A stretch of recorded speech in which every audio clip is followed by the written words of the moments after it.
Arriba País, 7 de la tarde, apenitas pasadas, y con toda la información acá estamos una vez más para que sepas, y cuando digo Arriba País digo arriba Marcela Pagano, que anda ahí con un problemita de garganta traicionero, pero que mañana ya va a estar entre nosotros seguramente. Marce, seguí el programa, anda mandando WhatsApp diciéndonos todos los errores que voy a cometer acá solo en tu ausencia, pero dale, mejorate rápido y mañana estamos juntos otra vez. 24 de marzo, día simbólico en la historia argentina, simbólico de la brutalidad, simbólico del dolor, simbólico del fracaso, simbólico de la apropiación de lo que no es de uno como manera de ejercer el poder en la historia argentina, y simbólico también en la búsqueda de posicionamientos en el día de hoy, posicionamientos políticos en el día de hoy. Hoy fue... primero, yendo a lo importante, hacía 2 años que no había 24 de marzo en las calles por la pandemia, obviamente. Volvió a haber 24 de marzo, fue incesante y multitudinario el desfile hacia la Plaza de Mayo, entrando en orden la izquierda, los movimientos de derechos humanos, y después a la cola, pero tratando de adueñarse de la jornada, la movilización que había generado más expectativas, que era la del kirchnerismo puro y duro, con Máximo Kirchner a la cabeza, que concentró en lo que alguna vez fue la terrorífica Escuela de Mecánica de la Armada, y desde allí hasta la Plaza de Mayo fue un transitar incesante y multitudinario de gente, hasta llegar a un escenario donde se esperaba que Máximo Kirchner hablara. Eso no ocurrió, pero en el medio hubo una especie de maximóvil, donde hubo declaraciones que ya mismo vamos a ver. 24 de marzo donde recordamos la noche más trágica de la historia argentina, y donde también recordamos el inicio de una etapa en la cual tenemos deudas con nosotros mismos, tenemos deudas de un país que no termina de enhebrarse, de un país que el nunca más de la violencia, el nunca más de la dictadura, hay un siempre más pobreza, siempre los mismos problemas, y eso la dirigencia política democrática tiene que encontrar la manera de resolverlo, porque esas son debilidades y problemas que la democracia argentina no ha sabido resolver y que afectan el día a día y la vida cotidiana de las personas. Pero bueno, la atención política estuvo puesta sobre todo en esa columna impresionante. Ya vamos con el equipo, con Pablo Inocur, con Martín Angulo y con Darío Misraji, vamos a ir desgranando el minuto a minuto de la movilización, las caras, los que estuvieron, los que no estuvieron, porque hay ausencias que son también muy significativas. Pero arrancamos entonces con la figura que era la más esperada del día de hoy, Máximo Kirchner, en esa especie de maximóvil que armó para la ocasión. Me emociona el convencimiento de crear un país mejor cuando todos te dicen que tenés que bajar los brazos porque todo es una mierda. Y si todo es una mierda, vamos para allá para que deje de serlo. No nos podemos compadecernos de nosotros mismos. Tenemos que salir adelante y superarnos, digamos. La autocompasión es el peor de los caminos. Nosotros queremos transformar la realidad.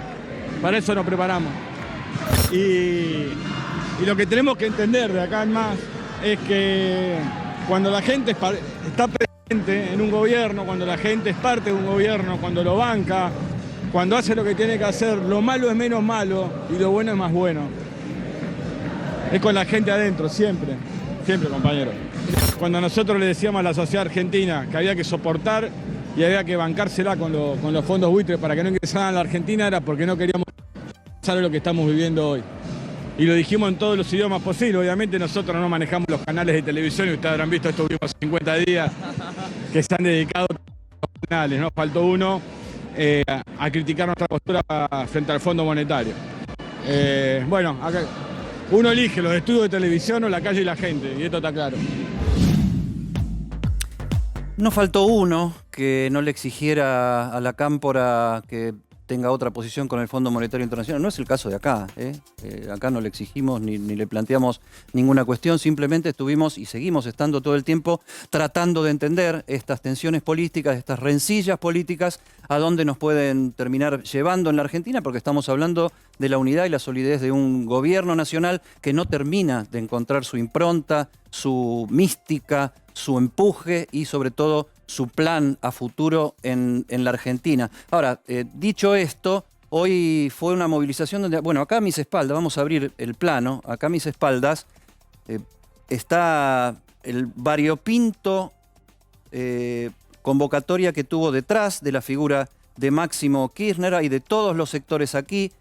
Me animo a decir que la gran noticia está, a ver, acá, arriba mío, Amado Vudú, que volvió a la foto oficial de la política argentina después de mucho tiempo de no haber compartido fotografía con la mayoría de los dirigentes políticos del sector kirchnerista genético, diría yo, que encabeza Máximo Kirchner, está el gobernador Kicillof, hay intendentes, hay de todos los sectores. Vamos a pedirle a Pablo W. que se acerque para empezar a desgranar el quién es quién de esta movilización, porque es el asunto. ¿Cómo estás, Pablo? ¿Bien? Primero, muy bien.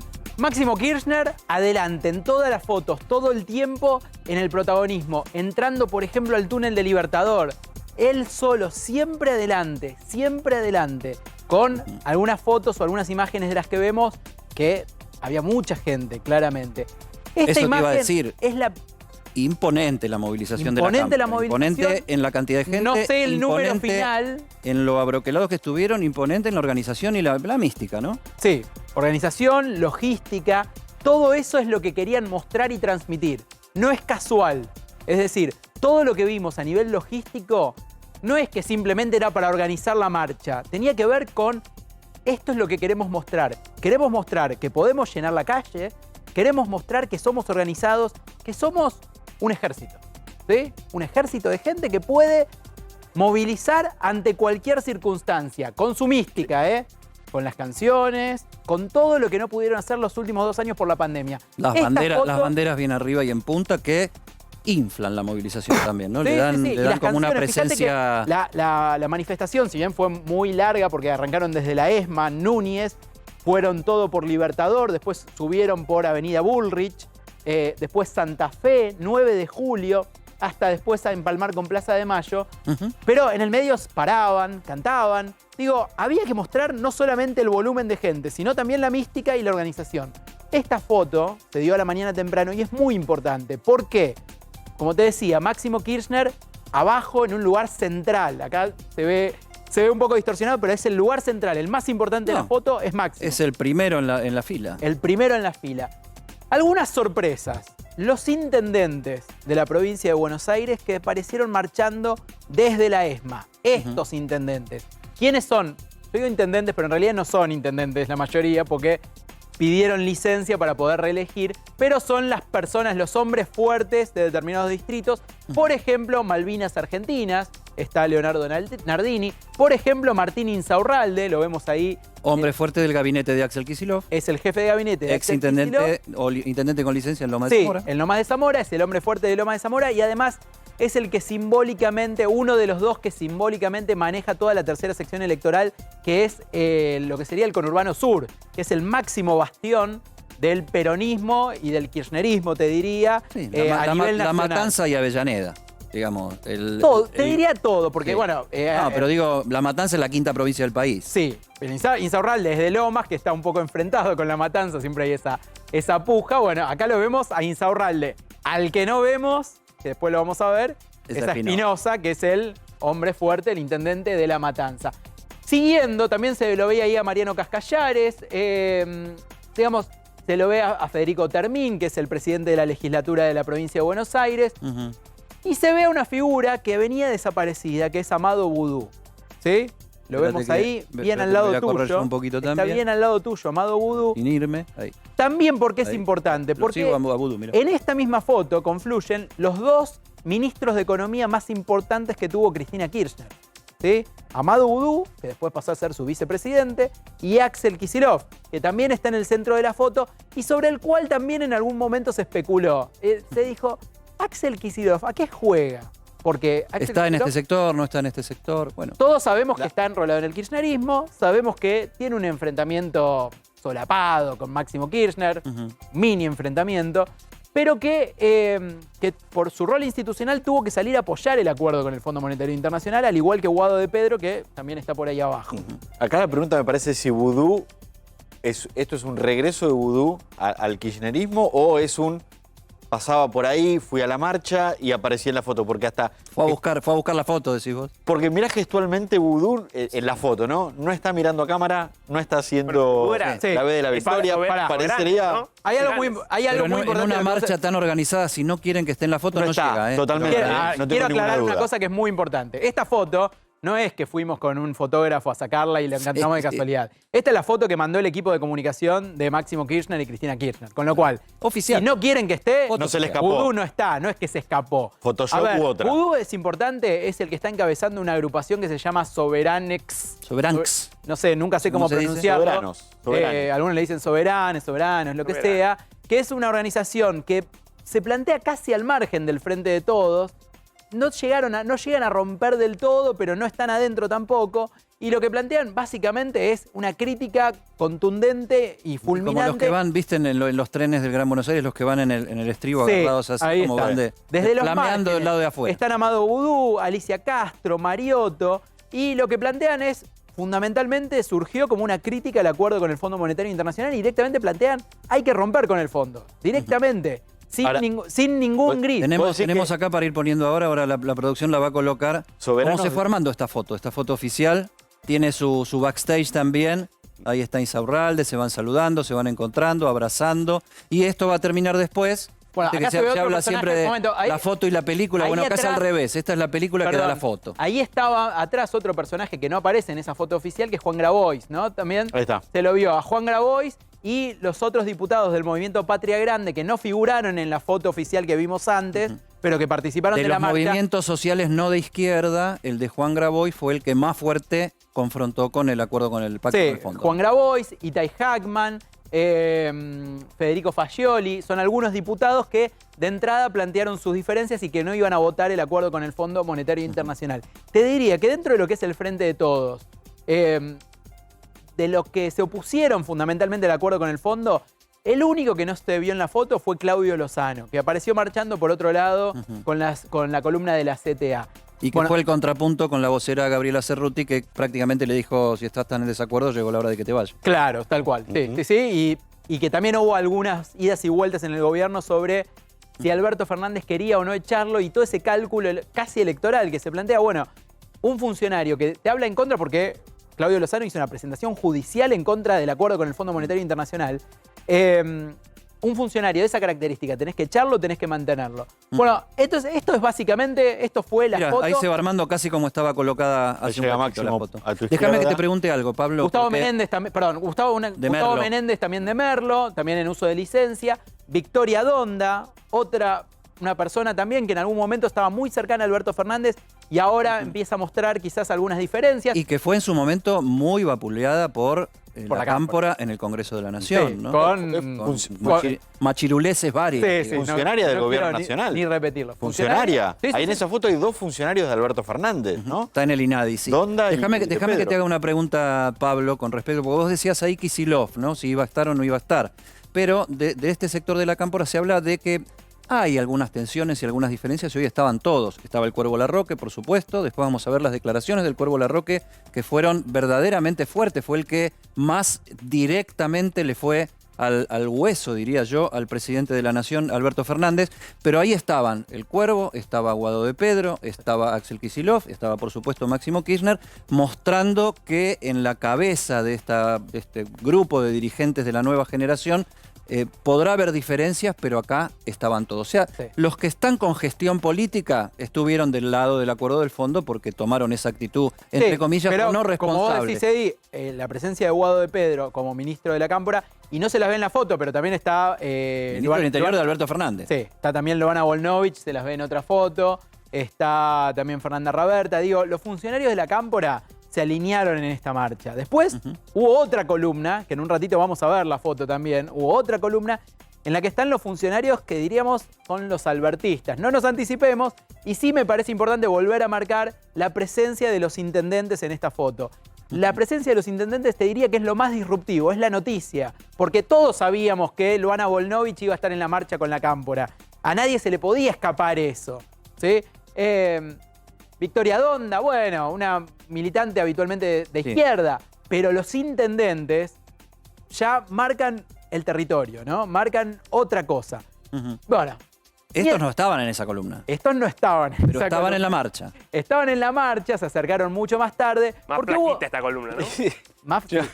Notablemente bueno, a ver, más flaquita. hubo varias concentraciones, básicamente. Una fue la de la ESMA, que como te decía, vino marchando por Libertador con una gran muestra. Era lo que de veíamos recién con Era su lo que backstage. veníamos recién. Perfecto. La Esto- Cámpora y amigos. Sí. Kirchnerismo y amigos. Bien, hubo otras columnas. Por ejemplo, estuvo la CGT. ¿Sí? Estuvo la CGT que se juntó más bien en la zona de Avenida de Mayo y 9 de Julio. Ahí se vio gente de camioneros, gente vinculada a los Moyano, ¿sí?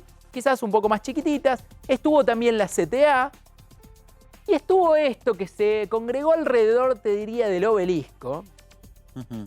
en la cual en una congregación que se vio a movimientos sociales vinculados al albertismo, el MUP, ¿sí? El movimiento 26 de julio, me estoy quizás equivocando la fecha, algunos sindicatos chicos ¿El muy Evita y vinculados- Barrios de Pie no estaban? muy vinculados. Habría que ver, pero probablemente hayan tenido poco más metido alguna licuados. cuchara por ahí. Sí, exactamente. Bueno, de esa movilización salió esta foto, ¿sí? Que es una foto de, te diría, el albertismo puro, ¿sí? Con Gabriela Cerruti. Si antes estaba Máximo en el medio, Gabriela Cerruti en el medio, ¿no? Y Victoria Tolosa Paz. Victoria Tolosa Paz. Tenemos a Juanchi Zabaleta, ministro, Filmu. De Desarrollo. Ministro. Ministro de Ciencia y Técnica, Alberto Fernández, hizo una presentación hoy, día feriado, por 24 de marzo, junto a Daniel Filmus en el Ministerio de Ciencia y Técnica, digamos, fuera de la calle. Después ellos se fueron un poco por la vereda, digamos que estos te entran en la vereda, ¿no? Claro, esto fue exactamente saliendo de aquel acto De que aquel estabas acto. haciendo referencia. Pasado el mediodía se hizo esta foto. Se ve a Cecilia Todesca. Todesca. Moroni. Se atrás. ve a Vilma Ibarra, Claudio Moroni. No sé si me estaba faltando. Marco del Alejandro Pont. Grimson, el asesor, ¿no? También al lado de Todesca. Al lado de Todesca, Alejandro Grimson. Ahí está un poco Sí. pixelado. Mercedes Marcó del Pont. Te diría que en este centro hay una imagen fuerte, ¿no? Porque es Gabriela Cerruti, Vilma Ibarra y Victoria Tolosa Paz, que, entre otras cosas, es la pareja, la esposa del gran amigo de Alberto Fernández, que es Pepe Albistur, ¿no? Bien. A ver, pero acá se ve el albertismo, algún miembro del Grupo Callao, Federico Martelli. Digo, esto es el albertismo. Y contrasta muy fuerte con aquella otra foto, que es la de la Cámpora, donde se ve un volumen político Totalmente. importante. La Y- funcionaria más temida del poder económico en la Argentina, ¿no? Mercedes Marco del Pont. Sí, claro. Bien, así que vimos por un lado la fuerza del kirchnerismo, la Cámpora, esto un poco más flaquito, y seleccioné otra foto que me pareció interesante para empezar a mostrar alguna quizás. Pero que va a dar algún pie para matiz. ver algo interesante. A ver si Sí, tenemos la próxima a ver foto que si- trajo A Pablo. ver si aparece. Está un poco poco abajo. ampliada. hay que ver un poco Bueno, más pero arriba. vemos la ta- presentación. Vemos ¿no? también la Ahí liturgia, va. es una buena presentación, ¿eh? Porque O sea, tenemos se encontraron a Evita, de Néstor. espaldas a, digamos, donde te dije antes, más o menos, 9 de julio y un poquito más para allá, Belgrano y 9 de julio, Ujú. y se ve la columna de La Matanza. ¿Y por qué es importante esta foto? Acá abajo están Fernando Espinosa y Verónica Magario, ¿sí? Los dos líderes de La Matanza, Matanceros, con sus encuentros y desencuentros. Intendente de La Matanza y vicegobernadora de la provincia de Buenos Aires. Vicegobernadora de la provincia de Buenos Aires, que llega a ese lugar de vicegobernadora de la provincia de Buenos Aires justamente por ser una dirigente muy importante de La Matanza, el lugar, el bastión electoral por excelencia del peronismo, donde el peronismo hace la diferencia. Cuando entran los votos de La Matanza, ahí el peronismo da vuelta a la elección. Bueno, La Matanza, a diferencia de Lomas de Zamora, que veíamos a Martín Insaurralde marchando con la Cámpora, La Matanza hizo su propia manifestación o congregación. ¿Sí? Submanifestación. Bien.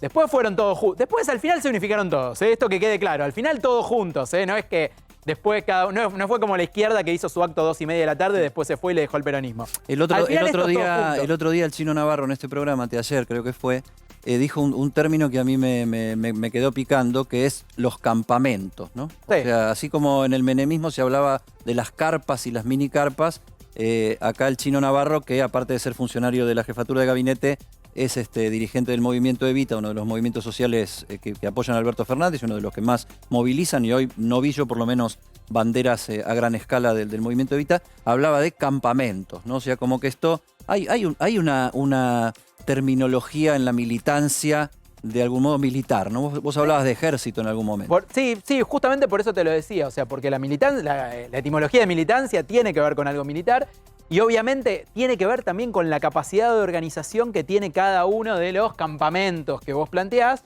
Bueno, a ver, acá se muestra la fuerza de cada uno a partir de la movilización, de la capacidad de organizar, de contener a las bases, de contener un reclamo. Bueno, todo eso se estaba jugando hoy acá. Digo, también un poco raro jugándose justo en el Día de la Memoria, ¿no? Pero bueno, será para otro debate. Pero sí es importante esto, La Matanza marchando aparte y marcando quizás una diferencia con otros intendentes que fueron a marchar con la Cámpora. Atención con esto, el otro día, hoy que es jueves, el martes a la noche hubo una reunión de intendentes, se emitió un comunicado, después acá tuvimos a Julio Pereira que decía, pero ojo que este comunicado... que mostró un poco esta división, ¿no? Sí, o sea, este comunicado yo no lo redacté. Los que quedaron del lado del comunicado y los que quedaron del lado diciendo, tuvieron que salir a aclarar que no estaban en ese comunicado. Y hubo 6 intendentes que no estaban de acuerdo con el comunicado. No me animo a afirmarlo 100%, pero Fernando Espinosa, que fue uno de los que armó esa reunión de intendentes, quizás no está tan alineado con lo que dice el comunicado, con la letra chica del comunicado. Sí, de acuerdo con lo general, ¿no? Que hay que poner foco en la economía y en la inseguridad, pero quizás alguna cosa vinculada al... Bueno, dejémoslo ahí.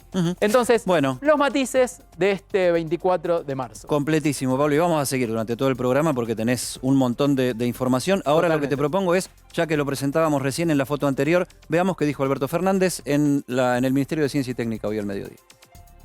El 24 de marzo es el Día de la Memoria. E irónicamente, es también el día donde más unidos estamos.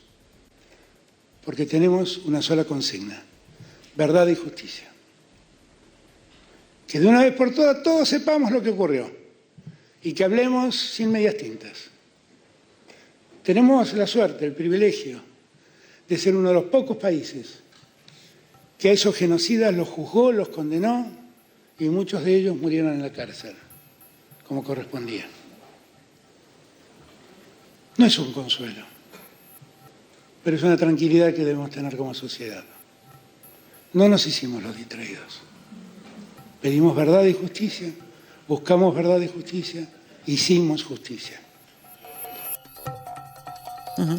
Alberto Fernández, buscamos verdad y justicia, hicimos justicia. Cristina Kirchner, ayer decíamos que seguramente iba a tener alguna presencia en las redes sociales este 24 de marzo. Yo me jugaba más por ahí, era más un deseo que otra cosa, o lo que uno está con la expectativa, esperar una carta más larga, más pronunciada y con más detalles para ver qué está pensando exactamente Cristina Fernández de Kirchner, porque de esa ausencia de definiciones está hecha toda esta parte, esta saga, este capítulo de la política argentina. Pero ella habló por Twitter y dijo lo siguiente mientras se iba concentrando detrás de su hijo Máximo Kirchner, la fuerza que analizábamos recién junto a Pablo Vinocourt acá en la pantalla. Cristina Fernández de Kirchner, en otro aniversario del 24 de marzo, miles de compañeros y compañeras ya marchan desde la ex ESMA a Plaza de Mayo para volver a abrazarse con madres y abuelas, todos y todas por memoria, verdad y justicia. Había movilizándose gente en todos los puntos de la ciudad de Buenos Aires. Cristina eligió obviamente el recorte de donde estaban sus más leales encarando esta movilización. Nosotros tenemos una encuesta de las habituales que hacemos a través de la cuenta de a24.com, donde nos preguntamos, donde nos preguntamos al presidente Alberto Fernández, ¿lo beneficia o lo perjudica pelearse con Cristina Fernández de Kirchner? Podés votar, lo beneficia o lo perjudica. Esta es la idea de la encuesta del equipo. ¿Qué piensa? ¿Lo beneficia o lo perjudica? Lo perjudica, claramente. Lo perjudica. Sí, lo perjudica en la gestión y lo perjudica en lo político. Y te redoblo, digamos, un poco más. A Cristina Kirchner también la perjudica. También. Sí, claro, obvio. Sí. Yo creo que los dos saben que con ruptura no hay 2023. Y además de que no hay gobierno posible para encaminar todo lo que tienen que encaminar, sobre todo en términos económicos, principalmente en términos económicos, que es hoy la gran demanda. en lo que escuchábamos de Máximo Kirchner, en lo que dijo también el Cuervo Larroque, está presente la parte económica. Hoy, sobre todo, el acuerdo con el Fondo Monetario Internacional, Máximo Kirchner marcaba, volvió a decirlo con sus palabras, que no está de acuerdo con lo que el gobierno acordó con el fondo, y me parece que si hay ruptura, ese plan económico bueno, malo, viable, no viable, se detona sin que comience. ¿Darío? Siempre estaba esta cuestión, ¿no? De si el presidente iba a poder construir un perfil propio, crear el albertismo, ¿no? Me parece que claramente él nunca quiso hacerlo. Considerando que si nunca lo intentó, hoy menos que menos, con un capital político reducido, puede intentarlo, creo que lo único que le queda a Alberto Fernández es por lo menos retener los votos de Cristina Kirchner. Con lo cual, un Alberto Fernández peleado con Cristina Kirchner me parece un Alberto muy disminuido. Sí, venimos analizando en Para que sepas desde hace varios programas ya que hay sectores incluso del propio gobierno que especulan con que tal vez le otorgue algún beneficio al presidente Alberto Fernández la pelea con Cristina de Kirchner en cuanto a echarle mayor cantidad de luz a su propia figura y ver cómo maneja desde esta moderación que eligió para el acto de hoy a puertas cerradas o en un lugar techado, mejor dicho, todos sentados y sin más presencias que la de unos cuantos funcionarios y adeptos del gobierno nacional. Vamos a la tapa de hoy para darle un primer cierre al tema de la movilización de hoy. La tapa de Para que sepas, PQS. Es una tapa, te digo que es la más caliente que hicimos en el programa, es la tapa número 13, desde que la venimos haciendo. La foto es de hoy, cuando se estaba concentrando la cámpora y el kirchnerismo genético, lo digo en este copete, en la ex Escuela de Mecánica de la Armada. La mano de Máximo Kirchner está puesta sobre el hombro de Insaurralde, de Martín Insaurralde, que en la foto a pleno es bastante significativa. En gráfica es un error enorme poner al protagonista mirando afuera, ¿no? Mirando hacia afuera, pero precisamente el título es ¿qué hay afuera? La visión de Máximo Kirchner, el hijo de CFK, evalúa los pasos del kirchnerismo genético tras la demostración de fuerza del 24M, que fue hoy mismo en esta tarde. ¿Qué significación tiene esto y qué hay afuera? Que es la pregunta que se hace la tapa. A ver, las críticas al presidente de la nación son cada día más explícitas y pegan sobre todo en la situación social. El kirchnerismo puro y duro apuesta a mantener sus lazos con esta movilización territorial que vimos que fue muy importante y que vamos a seguir analizando con nuestro equipo en minutos más.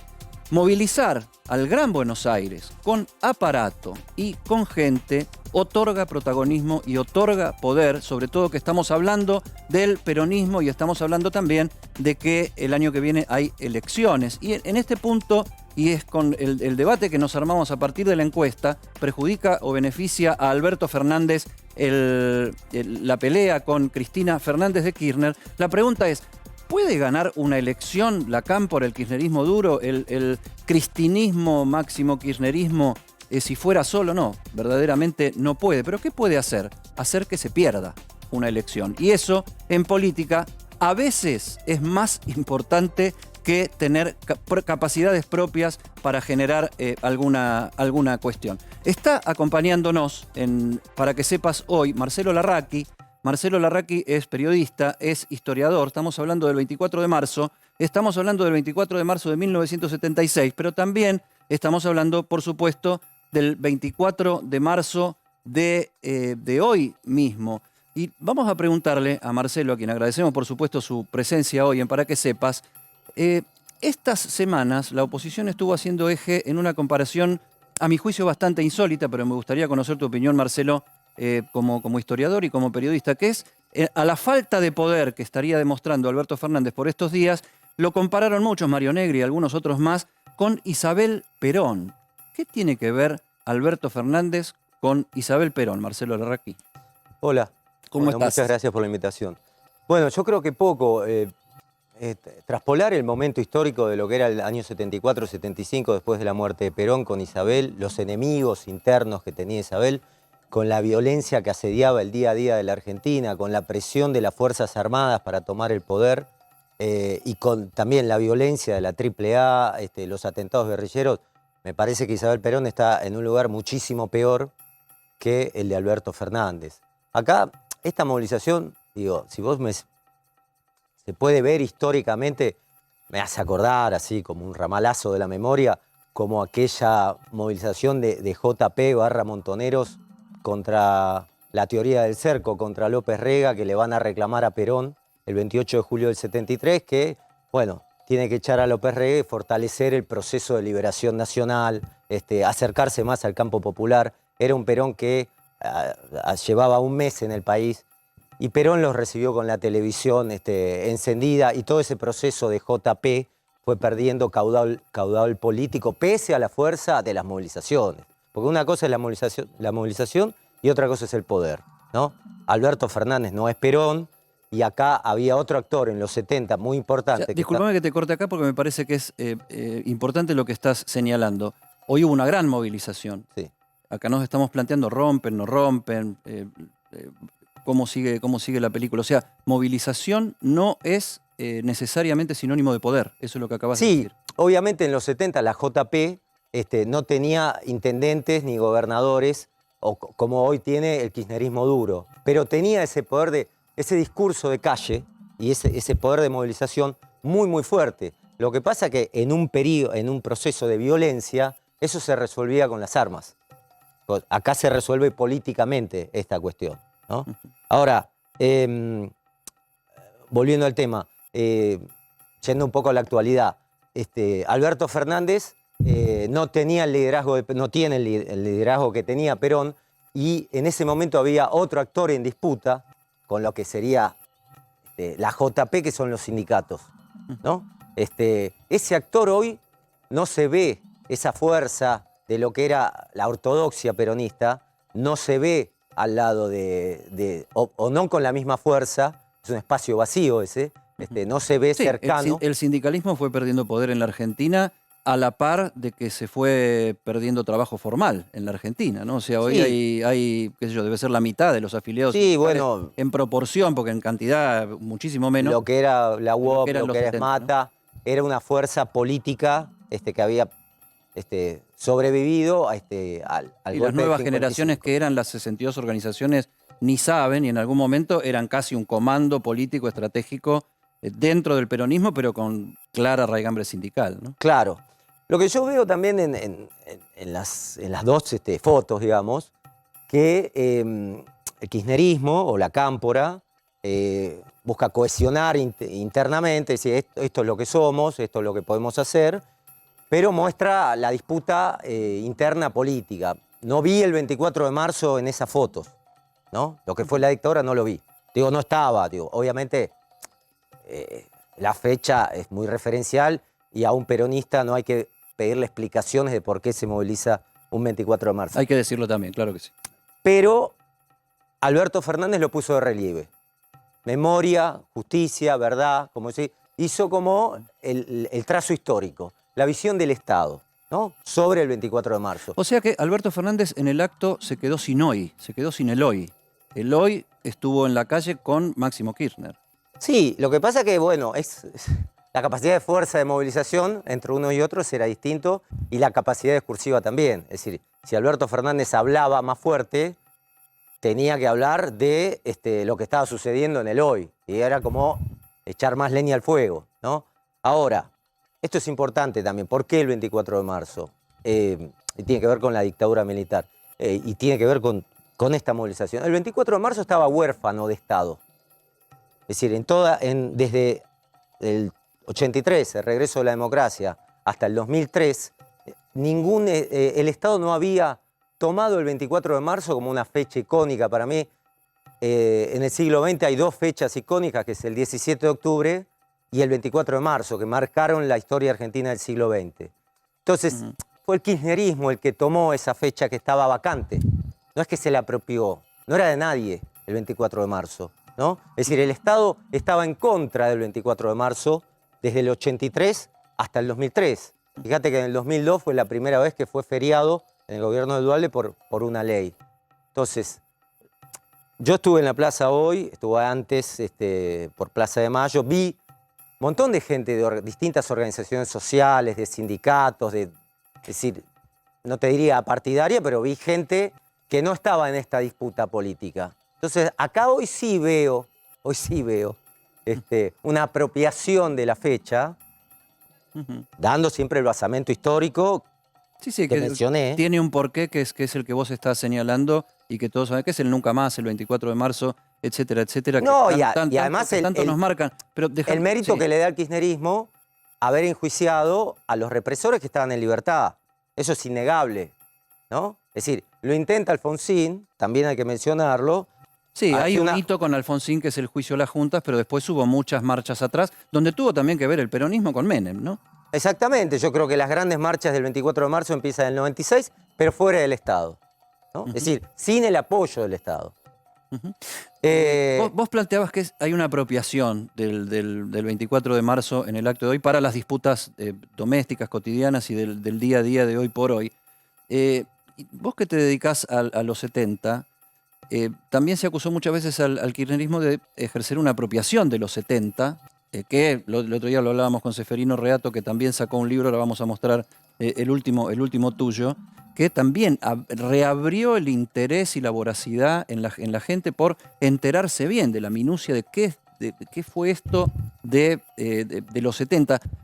¿Cuánto se le debe al kirchnerismo y cuánto al interés de la sociedad de que haya vuelto a generarse esta corriente de búsqueda de información sobre esta década tan complicada y tan violenta en la Argentina? Yo creo que el kirchnerismo planteó un tema que era clave, que no había sucedido en la Argentina, que era juzgar a los represores. La búsqueda de justicia, esto es innegable. Lo había intentado Alfonsín con una presión militar muy fuerte, obviamente Alfonsín, dentro de sus límites también, porque el peronismo también le había marcado los límites a Alfonsín en los 80, porque Alfonsín no pudo juzgar a la AAA. La AAA se empezó a juzgar en el 2008 recién, cuando se declararon imprescriptibles los delitos de la AAA. Entonces, Alfonsín hizo un andamiaje jurídico que llegaba a las cúpulas, y después Menem indultó a las cúpulas y también indultó a las cúpulas guerrilleras que estaban también estaban buscados, digamos, ¿no? Por la justicia. Ahora, después de los indultos, hay un proceso que va del 90 al 2003, en que hay una demanda de la sociedad también de justicia, y el kirchnerismo la toma. Esto es innegable. Después, bueno, ellos pueden exacerbar su pasado militante en los nunca 70. más en la Argentina es una bandera ya cultural, es un sello cultural. Es parte de la cultura política que nos hace pensar no hay duda, nadie quiere volver a eso, no se discute más. El 24 de marzo no admite peros. No hay pero. No hay peros para el 24 de marzo. Fue una dictadura militar, la destrucción de la economía, las desapariciones, el aumento de la deuda externa. No hay peros para eso. Sí, cuando hablas de Videla nadie te dice sí, pero Perón o Isabel, nadie dice. No, cuando hablas de Videla hablas de Videla, ahora y ya obviamente están siempre bien condenados y muertos están en su capacidad política, ¿no? Obviamente hay sectores, parte de la sociedad civil, que apoyó el golpe de Estado y que hoy con vergüenza no lo pueden apoyar ese tipo de lo que fue la dictadura militar. Pero sí es cierto que fue un golpe que tuvo a una apoyatura civil en el marco de un proceso de violencia y de un miedo atroz. Violencia, recién mientras vos hablabas, yo mostraba la tapa del libro, la cámara 2, Marcelo Larraqui, Argentina, un siglo de violencia política en la Argentina. Y vos decís que ahora las disputas se están dando con movilización y con calle, pero políticamente, y que en aquel momento se daban militarmente. Era casi legítimo en los años 70, y no solo en la Argentina, sino en el mundo, la lucha armada y la represión como maneras de expresión política del Estado y de quienes buscaban o tomar el poder o defenderse de alguna situación o resistir alguna situación. ¿Vos ves algún germen? Porque eso es una discusión que sale muchas veces, ¿no? ¿Ves algún germen de violencia política en la movilización, en esto de movilizarse apropiándose de este tipo de fechas y generando tantas tensiones en las fuerzas políticas que están gobernando, ¿no?, el país? Sí, por suerte no. Cuando mucha gente o dirigentes políticos dicen esto remite al setentismo, a Isabel Perón, me parece que es una chicana espantosa, o no ignoran el contexto histórico, cosa que no creo, pero los 70 la violencia estaba a la orden del día en los sindicatos, en la militancia, en las universidades, las desapariciones, en el paraestado, ¿no? Desde toda la etapa de la AAA, y después el Estado terrorista con 365 centros clandestinos. Ya en el año 75, en el gobierno de Isabel, ya los militares estaban preparando centros clandestinos. Esto era un contexto de Guerra Fría también, de este-oeste, que hoy no existe, digamos. Es decir, el peronismo de esa etapa había entrado en la Guerra Fría en ese momento. Era un peronismo de Guerra Fría, de enfrentamiento interno, ¿no? Y ni que hablar del ERP, del guevarismo, entonces... Sí, esto que se dice la Argentina fuera del mundo, bueno, en ese momento la Argentina no estaba fuera del mundo, estaba dentro de la lógica de la Guerra Fría en el mundo. Acá los compañeros del equipo quieren hacerte preguntas. Darío Misraji, vos querías preguntarle algo a Marcelo. No sé si pudiste ver, Marcelo, el video que publica hoy La Cámpora, concretamente en su cuenta de Twitter, donde básicamente hay un mensaje muy claro, una línea muy clara de tiempo, y elige contar muy fuertemente la dictadura desde la parte económica, desde el programa económico, mucho protagonismo para Martínez de Oz, con discursos inclusive de Néstor y de Cristina hablando de Martínez de Oz, un Martínez de Oz que habla de un pacto con el FMI. ¿Cómo interpretás, digamos, esa decisión de La Cámpora de hacer eje ahí a la luz, digamos, del contexto actual? Digo, es un mensaje para quién. Antes de responder, si podés, Cari, en producción, rebobinemos el video que lo tenemos acá pasándose en el cuadrito superior del centro, rebobinémoslo y lo vemos, lo compartimos y seguimos la conversación. Pero la respuesta de Marcelo mientras van rebobinando. Gracias. Sí, obviamente lo que marca ahí es marcar la pata civil que fue justamente Martínez de Oz, porque el programa económico de la dictadura no fue de los militares, fue de los civiles que apoyaron o que tenían como cabeza visible a Martínez de Oz, ¿no? De parte del empresariado, etc. Y es verdad que el Fondo Monetario empieza a ofrecer créditos para engrosar la deuda argentina, que pasa de 4.000 a 40.000 millones de dólares al fin de la dictadura. Ahora, desde mi visión, yo no soy un experto de economía, ni tampoco estudié en detalle este acuerdo con el fondo. Me parece que es muy distinto el Fondo Monetario que le ofrecía a la dictadura ese dinero en una etapa absolutamente justamente de la dictadura militar que quería romper con todo el aparato productivo, que este Fondo Monetario, que este tipo de acuerdo. Lo que tiene como la cruz de que se llama Fondo Monetario, ¿no? Obviamente. Pero son la intervención del Fondo Monetario en la dictadura, obviamente, fue mucho más dañina de lo que fue en el 76 de lo que es hoy. El primer punto a destacar que este acuerdo lo vota el Parlamento. Sí, era en aquellos tiempos, o sea, yo siempre pienso en la audiencia más joven, ¿no? Que no vivió aquellos tiempos, no los vio o no tuvo la oportunidad de leer. Era un mundo partido en dos, donde había dos sistemas, un mundo literalmente partido en dos, donde había dos sistemas políticos, el comunismo y el capitalismo, y donde existía esto que se dio en llamar la Guerra Fría, donde se invertían millones y millones y millones de dólares para alinear fuerzas de uno y de otro lado, particularmente en América Latina, los financiamientos donde Estados Unidos tenía mucho que ver, esto se desclasificaron partes, etcétera, etcétera, iba a sostener los procesos represivos por parte de las Fuerzas Armadas de los estados donde hubo dictaduras prácticamente en todo el continente, ¿no, Marcelo? Sí, el Fondo Monetario en esa etapa eran para apoyo de las dictaduras militares y los préstamos eran para apoyo de las dictaduras militares, ¿no? Parece que es muy distinto, digo, se puede, obviamente, presentar críticas, pero emparentar un Fondo Monetario con el otro me parece que no es honesto históricamente. Te propongo una cosa, vemos el video de La Cámpora de hoy y seguimos con la polémica sobre el 24 de marzo de ayer, el de hoy y la situación en la Argentina. Yo, teniente general Jorge Rafael Videla.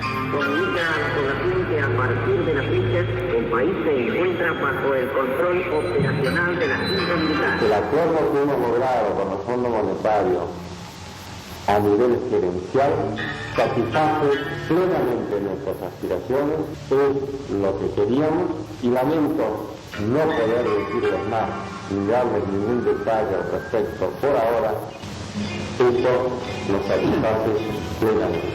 Solo así podían imponer un proyecto político y económico que reemplazara el proceso de industrialización sustitutivo de importaciones por un nuevo modelo de valorización financiera y ajuste estructural con disminución del rol del Estado, endeudamiento externo con fuga de capitales y sobre todo con un disciplinamiento social que permitiera establecer un orden que el sistema democrático no les garantizaba. 30 años de estatismo, de estatización, de economía cerrada. Comenzamos a cambiar la estructura económica del país para abrir un gran cambio, que hay una enorme resistencia al cambio, como todo cambio trae resistencias.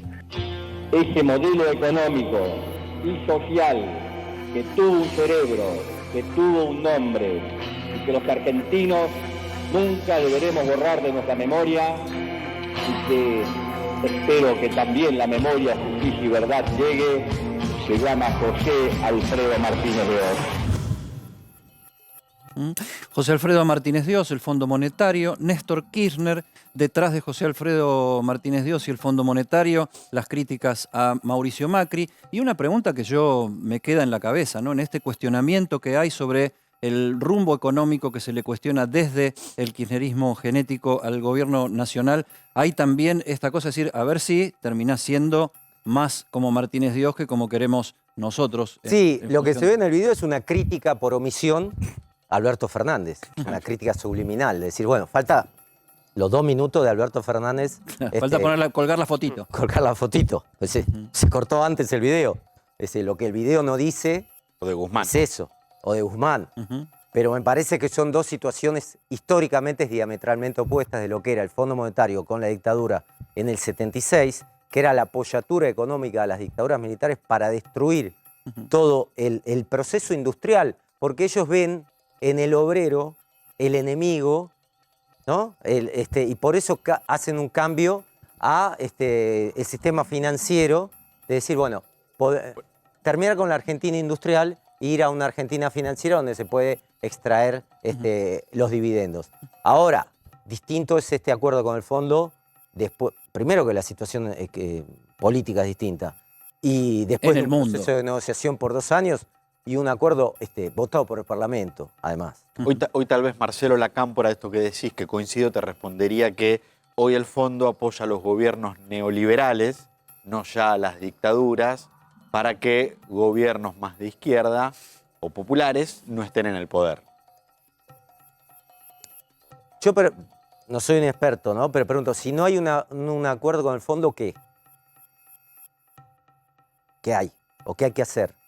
Digo, me parece que lo mete en un escenario político-económico mucho más resbaladizo que tener un acuerdo con el fondo. Es mi impresión. No conozco. Si el acuerdo con el fondo supone un Rodrigazo, como fue en el 75, digo, bueno, entonces sí. Porque el Rodrigazo fue directamente el neoliberalismo en la Argentina dentro del peronismo. Es decir, la ruptura del Estado de Bienestar. Si este acuerdo implica la ruptura del Estado de Bienestar en la Argentina, que es la génesis del peronismo, entonces puede ser. Bueno, daría la sensación de que un sector del gobierno plantea eso, ¿no? Que este acuerdo puede agravar la situación económica. No sé si al punto de un Rodrigazo. Y del otro lado el gobierno dice, bueno, no estamos de acuerdo con este acuerdo, no lo hubiésemos querido hacer, pero peor era no tener un acuerdo. Una discusión interna propia del gobierno. Sí, el tema acá, que es mi parte, digamos, es el uso histórico que se le da al tema del Fondo Monetario y al acuerdo con el Fondo Monetario. Me parece que ese es el uso histórico que se busca decir, bueno, este Fondo Monetario y este acuerdo remite a Martínez de Oz. Sí, lo que está planteando Marcelo con toda claridad, y yo coincido, es esto del uso político de la historia para discusiones del presente, que, a ver, es difícil ponerse en la conversación del lado de Martínez de Oz o de Videla, me parece que ya nadie se va a poner de ese lado de ninguna manera, ni siquiera que nos obliguen a hacerlo.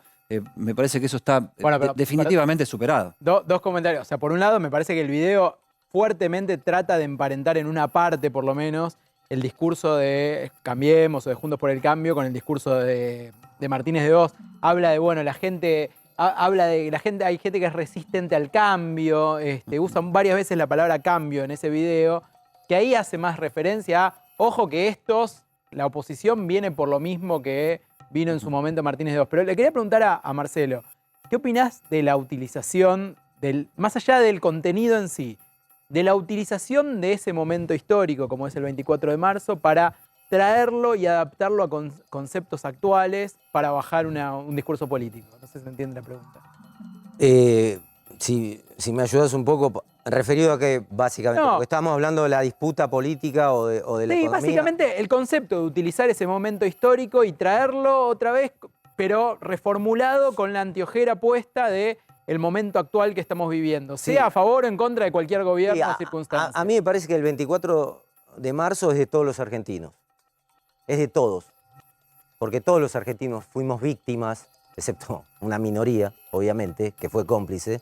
Todos fuimos víctimas del 24 de marzo. Entonces, el 24 de marzo es de todos. No es un invento del kirchnerismo, no es un invento de Cristina, no es un invento de Kirchner, nada. Es de todos. El único germen del 24 de marzo de resistencia a la dictadura militar, el primer germen de resistencia es de la Madre de Plaza de Mayo. Esto es innegable, que aún hoy se las discute desde el presente, pero se olvida esta etapa histórica de las primeras que salieron a denunciar, que esto históricamente no se puede discutir. Bueno, cada uno puede decir lo que quiere históricamente, ¿no? Pero están los hechos, ¿no? Ahora, yo estuve en la plaza y vi gente, no vi la decir, bueno, somos nosotros, el 24 de marzo es nuestro. Parece que el 24 de marzo es de todos y es la fecha, sí, que a mí me parece sano que se mantenga latente, que sea feriado y que se conmemore. Después que se lo use para disputas internas dentro del oficialismo, me parece chiquito, valioso en términos políticos del día, pero chiquito históricamente, ¿no? Marcelo, sí. Perdón, Sí. ocupar un lugar trascendente en la historia en un momento no significa que siempre vas a ocupar un lugar trascendente en la historia. O sea, a ver, en términos futbolísticos, para bajarlo de un ondazo a lo más pedestre posible, salir campeón una vez no quiere decir que vas a salir campeón siempre. O sea, los que estuvieron en primera línea de un combate valorable, loable, muchas veces trágico y digno de aplauso, otras veces pueden cometer errores políticos o tomar actitudes sectarias que los alejan de la mayoría de la sociedad, ¿no? Marcelo, siempre que hablamos de la violencia de los 70 y del 24 de marzo, lo emparentamos principalmente con un partido político que fue el peronismo. Creo que sin duda, tal vez, en los resultados el que más lo sufrió. Pero a lo largo de los años, el resto de los partidos, principalmente el radicalismo y hoy más el PRO, ¿cómo quedan parados frente a este tipo de fechas? Porque a priori uno los ve, inclusive en los recuerdos, en las conmemoraciones, más alejados que el peronismo. Bueno, yo por lo menos hasta las 5 de la tarde me revisé los tweets para estar actualizado, ¿no? No sé si después los vi tuiteando a todos sobre el 24 de marzo. Sí. Y estrictamente sobre el 24 de marzo. A Lustó, a Vidal, a Cristina, a todos los funcionarios. No vi el de Macri o el de Patricia Bullrich. Por ahí se engancharon después. Yo lo vi hasta las 5 de la tarde. Ahora, el radicalismo prácticamente está desaparecido en los 70, en la historia de los 70, pero obviamente ellos también fueron víctimas y tuvieron desaparecidos. Muchos van a decir, no, pero ofrecieron intendencias en Córdoba que eran radicales y estaba el general Menéndez. Había una militancia radical muy fuerte que después en la dictadura vuelve con lo que es la Junta Coordinadora y que llega al poder, ¿no? Para el PRO creo, me parece a mí... Bueno, el propio Alfonsín termina siendo electo candidato a presidente de la Nación, entre otras cosas por haber sido abogado de familiares de desaparecidos, y de presos políticos. Es uno de los fundadores de la Asociación Permanente de Derechos Humanos, esto también hay que decirlo, yo lo cuento en mi libro López Rega, el peronismo y la AAA, que se fundan con las desapariciones, por las denuncias de las desapariciones en el último trimestre de 1975, ¿no? Porque también hay que decir que hubo parcelas del Estado que participaron en la represión ilegal desde ya el gobierno de Isabel, ¿no? No solamente con la figura de López Rega, que también en esa etapa hubo desaparecidos, y ya, además de que la imposibilidad de justicia que existía, porque la violencia fagocitó todo el sistema. Lo que yo veo también de esto, que es importante, si a veces se toman lecciones de la historia, es que cuando Montoneros y Perón se enfrentaron, perdieron los dos. Si no hubo un ganador. Y cuando el peronismo se enfrenta internamente, pierden los dos. A menos que sea una elección, obviamente que alguien vota y gana, eso está perfecto. Pero cuando se enfrentan en forma violenta, como fue en los 70, del lado de Perón, del lado de los sindicatos, del lado de Montoneros, perdió todo. Primero perdió también la sociedad, que esto es lo más importante. Y después perdieron ellos internamente. No es que promovieron la dictadura porque el golpe ya estaba en la mente de Estados Unidos, de los militares, de las Fuerzas Armadas, de Occidente, digamos, del hemisferio occidental, como había estado en Chile.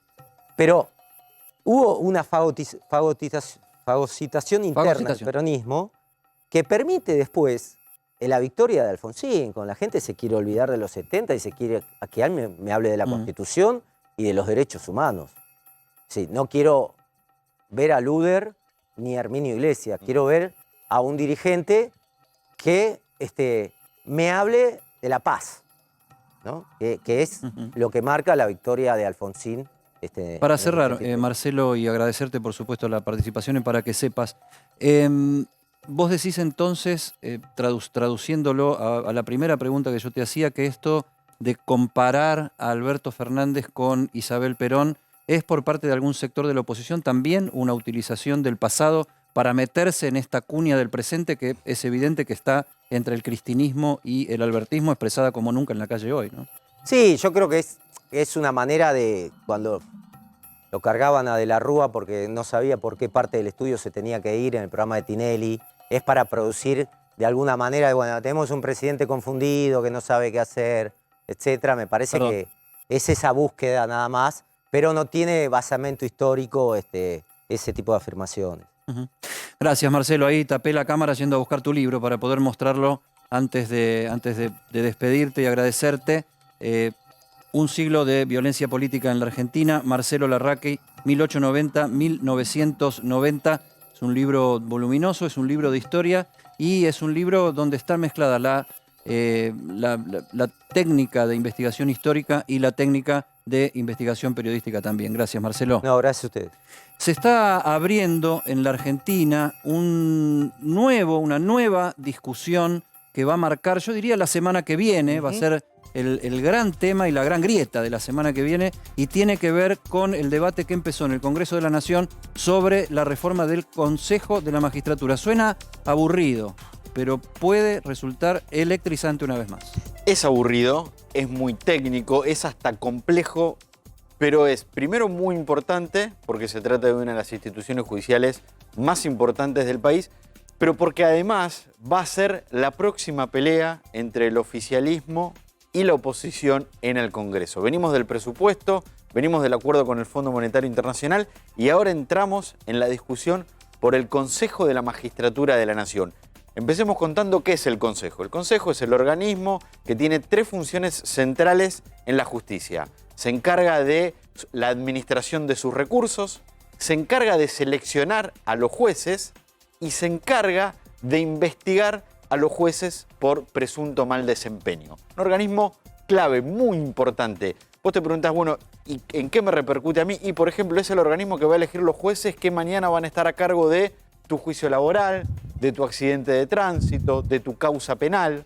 Es el organismo que investiga por mal desempeño al juez que por ahí tiene hoy tu causa y que vos estás diciendo, che, pero este juez es muy malo, ¿por qué sigue siendo juez? Bueno, si querés venir para comentar la placa que ya tenemos en la pantalla, porque estamos hablando de una Argentina donde la dirigencia política, básicamente las 2 principales coaliciones, tienen una permanente tensión muy fuerte cuando están alternativamente en el oficialismo y la oposición, y esto no es nuevo en la Argentina, por tratar de delinear un poder judicial que le sea, a ver, digámoslo, amigo, derecho viejo, amigo, favorable, cercano, ¿no? Sí, más propio, si querés, en algunos términos. Bueno, hoy, ¿cuál es la discusión? El Consejo de la Magistratura está integrado por dirigentes del oficialismo, de la oposición, por jueces, por abogados. Pero el año pasado la Corte Suprema dijo, este consejo es inconstitucional. ¿Por qué es inconstitucional? Porque la Corte dijo, los 13 miembros que lo integran no respetan el equilibrio entre sus integrantes que marca la Constitución. Por lo tanto, no puede funcionar más. Y dijo, desde hoy y hasta 120 días la política tiene ese plazo para que haya un nuevo consejo. Esos 120 días vencen el 15 de abril. Diciéndolo a la Corte Suprema, no hay vuelta atrás, hay que hacerlo o hacerlo. Acá tenemos a los jueces de la Corte los 4 Suprema, jueces de la Corte. Maqueda, Rosati, Rosenkrantz y Lorenzetti. La causa terminó, no puede ir a ningún lado. Terminó. El 15 de abril la Corte dijo, tiene que haber un nuevo Consejo de la Magistratura. Ese nuevo Consejo de la Magistratura se empezó a discutir esta semana en el Congreso de la Nación, en el Senado de la Nación. Hubo un plenario de comisiones en donde empezaron a discutir los 2 proyectos más importantes. Y acá viene la pelea política, la pelea que además se va a poner de manifiesto la semana que viene. Ahora me contás los proyectos, le vamos a dar lugar también a Pablo que se meta después que Martín cuente esto.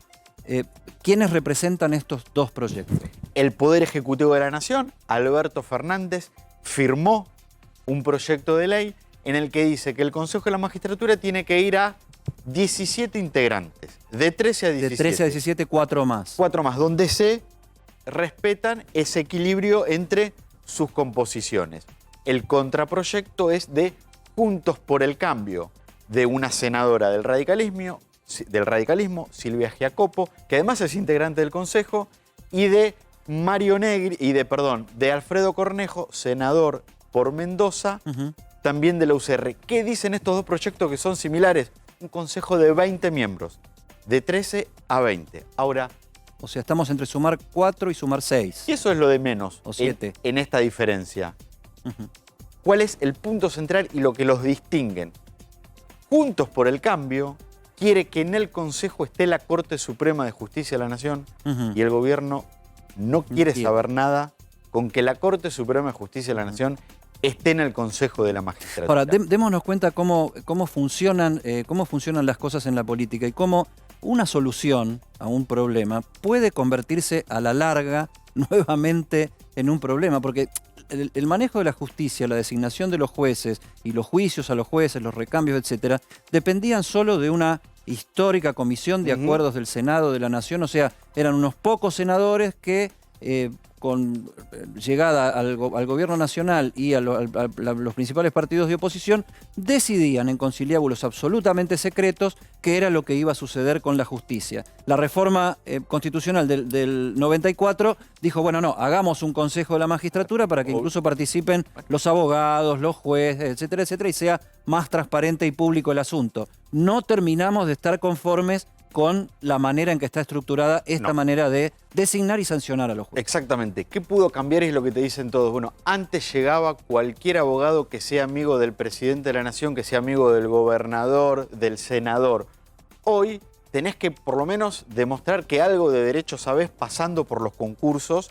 Y de hecho, si vos ves, por lo menos en la mirada que tenemos puesta los periodistas que cubrimos los temas judiciales, los cargos más importantes de la política, vos ves que hay candidatos que llegan y que saben de derecho, que son de carrera judicial, que conocen, que tienen años, que tienen una trayectoria. Después la mano política, obviamente la tienen todos. Después ves a quién elegís. Eso me parece no que hay el tema duda. no es que no saben, yo creo que saben. O sea, pero antes ¿qué pasaba? Antes había jueces el que... El tema es si trabajan de lo que saben o la política los hace terminar trabajando de otra cosa. Hay un poco y un poco. Tenés varios... O por ahí es... En las causas que no me importan, que hagan justicia. En las causas que me importa, que me atiendan el teléfono y que podamos tener una charla amigable. Esa es la diferencia central que hay hoy en el Senado entre el oficialismo y la oposición. ¿Corte sí o corte no en el Consejo de la Magistratura? Quédate. Y 2 agregados políticos para tener en cuenta. Más allá de la pelea oficialismo-oposición, también hay otra... No sé si te diría pelea, pero algo que se está cocinando ahí que tiene que ver con la interna oficialista. Porque este proyecto que tuvo dictamen ayer y que se va a sancionar el 31 de marzo, es el proyecto que envió el gobierno, el Poder Ejecutivo. Cristina Kirchner toma este proyecto como propio, aglutina a todos, es decir, el Frente de Todos vuelve a estar unido atrás de este proyecto y da la orden, apruébenlo y apruébenlo rápido.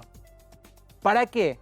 Que después el proyecto del gobierno vaya a diputados, donde obviamente no va a poder ser sancionado, por lo menos así como está, porque en diputados el oficialismo no tiene mayoría, no tiene los votos para aprobar un proyecto de estas características, y en ese momento Cristina Kirchner va a decir, ¿me dicen a mí que juego en contra del gobierno? El proyecto del gobierno del Consejo de la Magistratura en el Senado se aprobó en una semana. Empezó el tratamiento el martes, dictamen el miércoles, la semana siguiente tuvo sanción. ¿Y en diputados qué?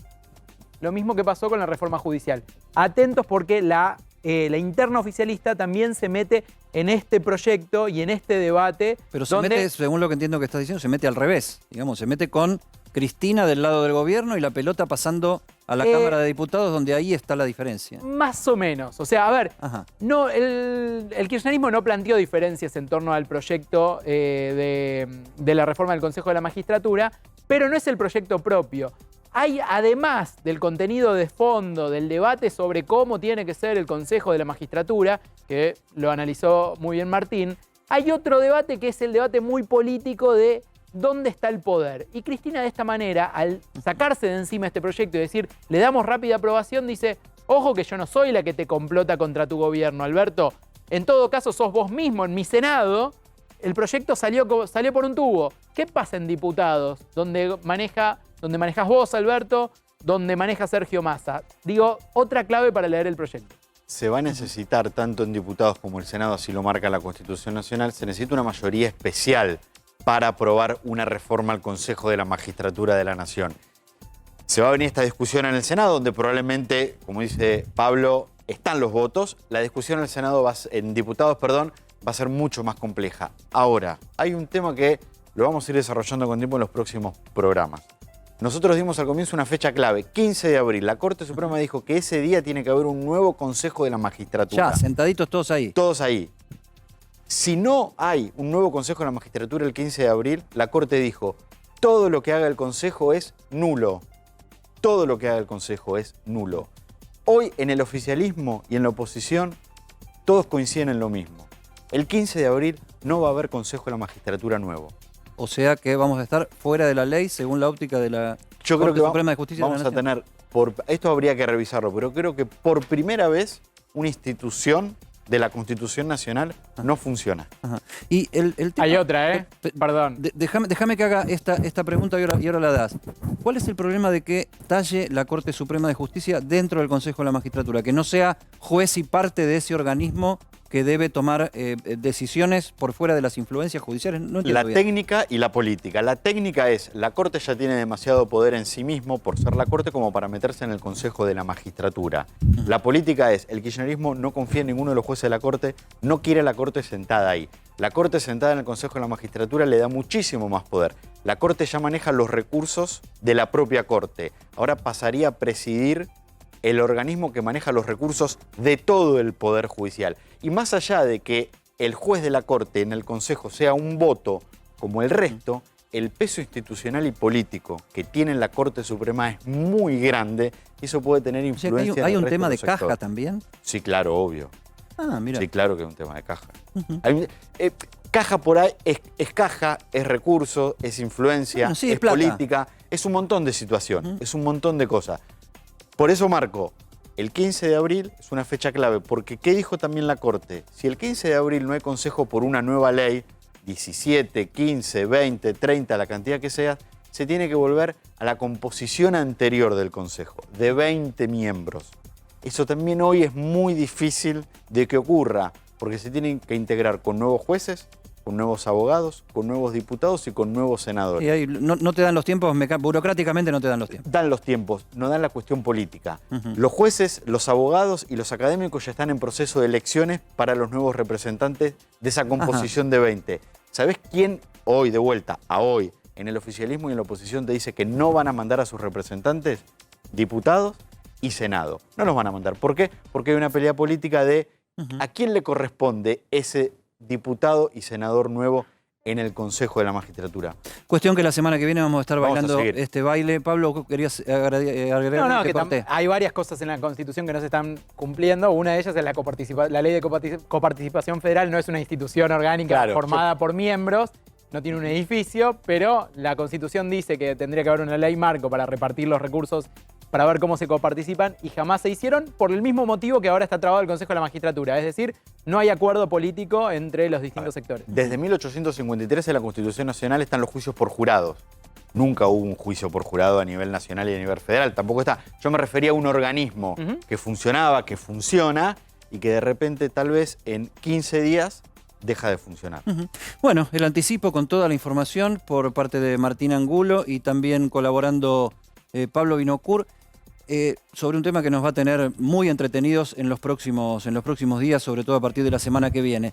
Lo que se está cumpliendo a nivel mundial es un año de la invasión de Rusia a Ucrania, conflicto que nos viene marcando la agenda humanitaria, política, periodística en todo el planeta. Y Darío Mizrahi tiene información porque una de las situaciones con que se llega a este aniversario es el rumor de que estaría todo orquestado en algún servicio de inteligencia para asesinar a Vladimir Putin.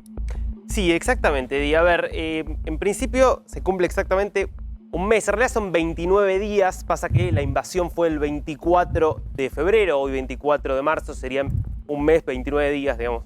Estamos básicamente redondeando ese periodo en una situación general, te diría, de estancamiento en el territorio, porque la verdad es que Rusia, después de 2 semanas de bastante avance, viene de 2 semanas en las cuales le está costando avanzar, no ha podido conquistar nuevas ciudades, no ha podido avanzar sobre nuevo territorio, en donde las conversaciones que en algún momento parecían también con algún tipo de concreción, con algunas buenas señales positivas, también están estancadas. Hoy el ministro de Relaciones Exteriores de Ucrania, Dmytro Kuleba, dijo, la verdad, están en el punto en el que empezaron las negociaciones.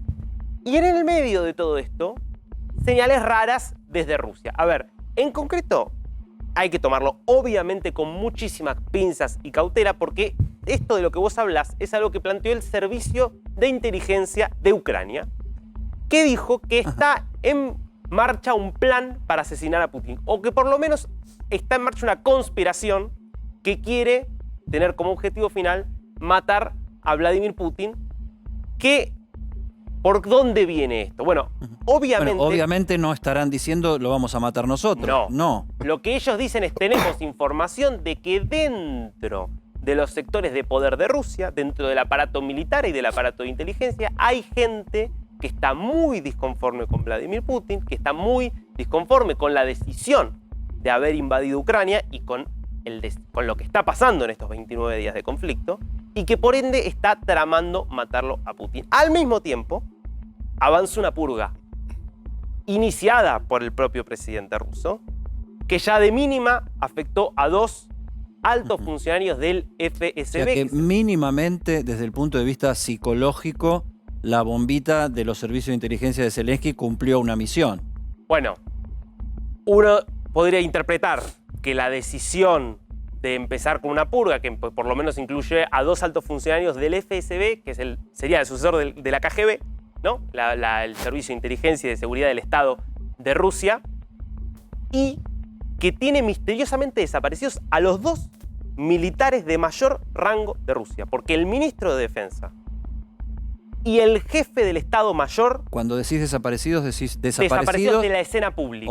O con bajo perfil. Desaparecidos de la escena pública desde hace 2 semanas, con mucho rumor, no confirmado, de que podrían estar incluidos en esta purga. Estas 2 personajes, insisto, ministro de Defensa y jefe del Estado Mayor. Es decir, las 2 máximas figuras militares de Rusia, que fueron los que diseñaron esta invasión, que claramente no está cumpliendo hasta hoy con los objetivos de Vladimir Putin. No está claro si están purgados o no, pero está la sospecha de que, como no aparecen más en público, podrían estar purgados. Digo, esto es porque Putin cree que hay una conspiración y entonces inicia la purga para evitar la conspiración, o es una represalia por una invasión que no se está dando como se planeaba. Porque la verdad o por las dudas. El gran aliado de los gobernantes a nivel mundial en la historia ha sido la paranoia, ¿no? Bueno, obviamente Rusia tiene un largo historial las purgas de Stalin fueron realmente impresionantes por la gran cantidad de dirigentes que se llevaron puestos. Stalin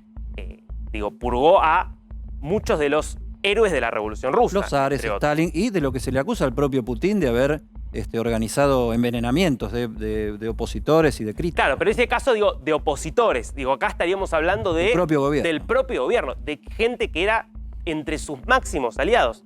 Y justamente la versión que daba el servicio de inteligencia de Ucrania respecto de quién podía ser el reemplazante Putin es Alexander Bortnikov. Alexander Bortnikov, que es el jefe de la KGB, del FSB, la sucesora de la KGB. Cargo que, por otro lado, ostentó... Que es un organismo donde Putin tiene histórica influencia porque él fue directivo de ahí, ¿no? Él fue, primero, se formó durante la Unión Soviética como espía de la KGB, con un puesto muy importante en Alemania Oriental, y luego fue director del FSB ya en la Rusia post-soviética bajo el gobierno de Boris Yeltsin. Con lo cual, quien está hoy, Bortnikov, es un aliado de Vladimir Putin. Hoy continúa en el cargo. Esto es importante remarcarlo. No está entre gente que está por debajo de él, ha sido desplazada de sus cargos y puesta bajo arresto domiciliario. Él continúa en el cargo. Esto no resuelve la guerra ni nos permite resolver la gran crisis humanitaria que genera y económica en todo el mundo, pero bueno, por lo menos sí nos permite entender de dónde viene la calidad de la novelística rusa, ¿no? Porque todo este tema de conspiraciones y de olfato de que puede venir algo como un asesinato, un magnicidio, lo que sea, merece una película. Hay una historia muy larga ahí y creo que esto también tiene que ver con que la sensación de muchos es que solamente sacando a Putin de escena se puede pensar en un cambio de posición radical por parte de Rusia. Me parece que Putin está muy decidido a avanzar con esta invasión y a continuar hasta las últimas consecuencias, con lo cual me parece que esto, en principio, va a continuar. Ahora, lo que ya te está marcando también esta reacción de Putin, independientemente de si esta purga que está avanzando tiene que ver justamente con esto, con prevenir un posible plan en su contra o con represalia y con castigar por el mal rendimiento y la mala organización de las Fuerzas Armadas rusas, que esto me parece que está fuera de toda discusión, que ha sido muy malo. Me avisan de la redacción, que están mirando todo, uno acá conduciendo no puede ver nada más que a ustedes, que hackearon al Banco Central ruso. Bueno, hay justamente, recordemos, hace cosa de más o menos muy poquito después de la invasión, Anonymous, esta red de hackers que en principio actuó en su momento en 2008, en la crisis, como un grupo medio de hackers anarquistas, le declaró la guerra cibernética a Rusia, y este último hackeo, del que todavía no está claro cuál es el alcance, del hackeo sobre el Banco Central ruso, justamente ha sido, o al menos Anonymous se ha atribuido este ataque. En toda la situación de los... Anonymous se lo atribuye. Sí, en el marco de esta disputa y esta guerra con la cual avanza contra Rusia, porque le declararon directamente la guerra cibernética Anonymous al gobierno de Putin, y esto me parece que tiene que ver, forma parte también de la guerra esto, los hackeos mutuos, porque también Rusia realizó hackeos sobre Ucrania. Y Black Mirror, estamos en una mezcla de géneros novelísticos en medio de todo esto que se tendría que terminar de una buena vez, pues es una guerra espantosa donde lo que básicamente muere es gente y situaciones de bienestar. 10 millones ya, son más de 10 millones ya de personas desplazadas en Ucrania, de 3.600.000 fuera del país ya, refugiados, la gran mayoría en Polonia, y 6,5 millones desplazados internos. Ya el 56% de los niños de Ucrania ya se tuvo que ir, ha sido desplazado de su hogar. Insisto, muchos al exterior, otros afuera. Esto te marca, me parece, el nivel de desastre, con ciudades destruidas.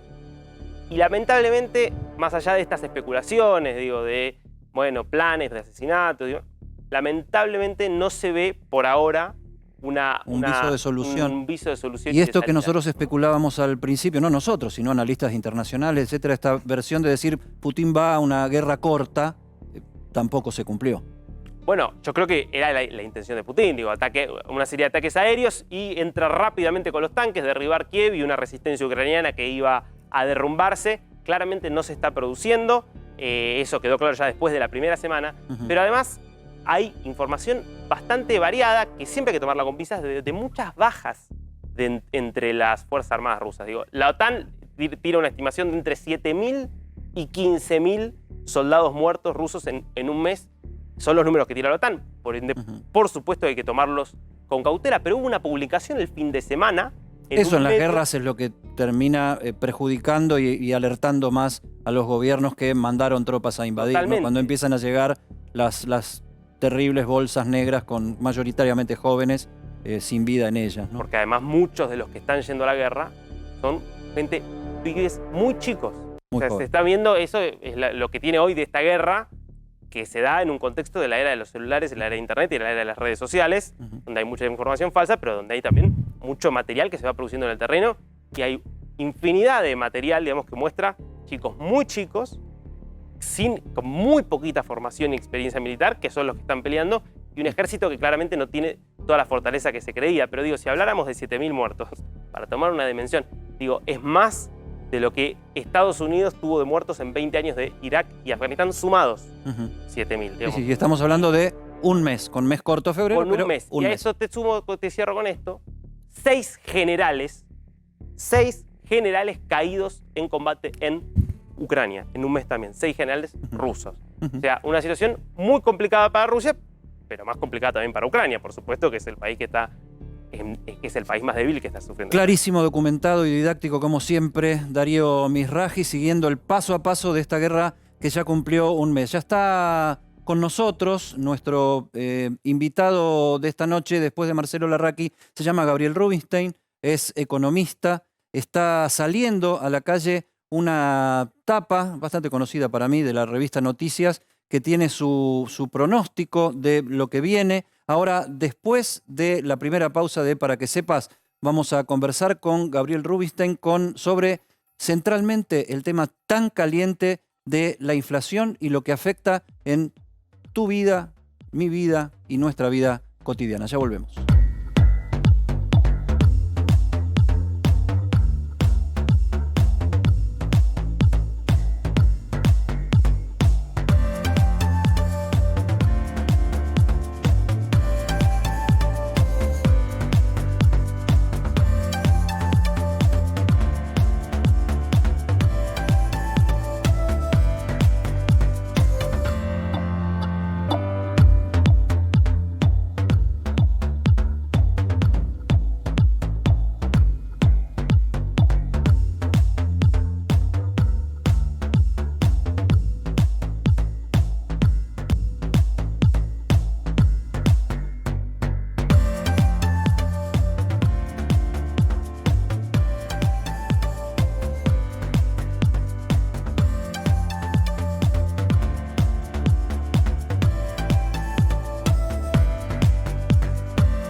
Seguimos en Para que sepas, quienes se enganchan más tarde.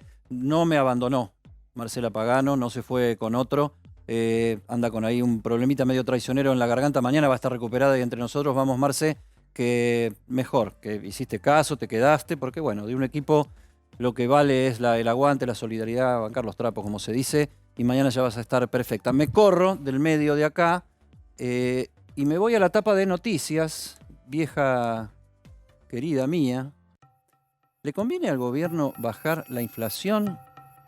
Y la respuesta un poquito más abajo. La pregunta es muy de rigor y muy de actualidad. Y abajo la respuesta que dice, inquietantemente, solo un poco, por Gabriel Rubinstein. Gabriel Rubinstein es economista. En otra de estas tapas, la primera que hizo en la revista Noticias en el año 2001, fue el economista que anticipó que lo que se venía en la Argentina en medio de aquella crisis espeluznante era la especificación, y hoy está con nosotros para explicarnos esto que está tan caliente en la agenda periodística, económica y política argentina, sobre si es cierto que le conviene o no le conviene al gobierno de Alberto Fernández la inflación. Gracias, Gabriel, por estar en Para que sepas. Bienvenido. Gracias a vos. ¿Por qué le conviene solo un poco? Porque el gobierno necesita una inflación altísima. De hecho, con el Fondo Monetario cerró un acuerdo por 48% en una banda, máximo 48%, porque es la manera que cierran las cuentas fiscales. Es decir, los economistas hablamos de impuesto inflacionario. ¿Qué quiere decir? Que cuando vos decís, bueno, tengo tal déficit fiscal, ¿cómo lo financio? Me endeudo. Podés muy poco endeudarte, un poco en pesos, pero es muy poco lo que te puedes endeudar. Y todo el remanente que no te puedes endeudar es dándole a la maquinita. Entonces vos te estás endeudando, estás dándole a la maquinita a un ritmo del 50% de la base monetaria de los billetes, aumentás 50% en el año esos billetes, la gente no los quiere esos billetes, la única manera que los quiera es con inflación que te obliga a andar con el bolsillo y con, no sé, por decir algo, 3.000 pesos cuando hace un año andaba con 1.500 o 2.000. O sea, eso que se genera, la obligación de andar con cada vez más billetes porque los precios están cada vez más altos, es la única manera que se terminan demandando esos billetes. Eso es el mecanismo que se llama impuesto inflacionario, que se llama impuesto no legislado, porque no es un impuesto legislado. O sea que en Argentina, en otros países se financian colocando deuda, en Argentina el déficit es sinónimo de emisión inflacionaria. Y entonces... Bien, entonces... Necesitan, cuando el gobierno dice... El gobierno necesita eso. Necesita y vos decís, como el agua. Necesita, le viene bien. Lo necesita. Pero un poco. Lo que no quiere es que sea 60%. Que se le vaya de las manos. Claro, no quiere que se le vaya de las manos, supongo que por una cuestión electoral o otras cuestiones, política, y algún riesgo económico de que eso detone lo que se llama una caída en la demanda de dinero que haría que la inflación fuera al 70% y en extremo a una hiperinflación, que siempre la hiperinflación es un fenómeno de caída estrepitosa de la demanda de dinero. Por decirte algo, la base monetaria son unos 30.000 millones de dólares equivalentes, en la hiperinflación eran menos de 5.000. La gente se sacaba los pesos de encima y hasta podías pagar un café con un billete de dólar, ¿sí? Hoy no es así, la economía está relativamente especificada y entonces ese es el mecanismo que te permite al gobierno cerrar las cuentas fiscales. Si no hubiera inflación, el gobierno, digamos, no puede no tener inflación, porque tiene que para eso o subir impuestos, que hay mucha resistencia, lógica, porque está a un nivel altísimo, o y aparte con un Congreso que no le responde. O tendría que bajar gastos que no quiere en absoluto, porque está orgulloso de tener un alto gasto público. Se siente orgulloso. Entonces, no hay manera de cerrar. Gabriel, ¿es posible que se le vaya de las manos o con estas medidas pueden controlar la inflación de un modo, deseable?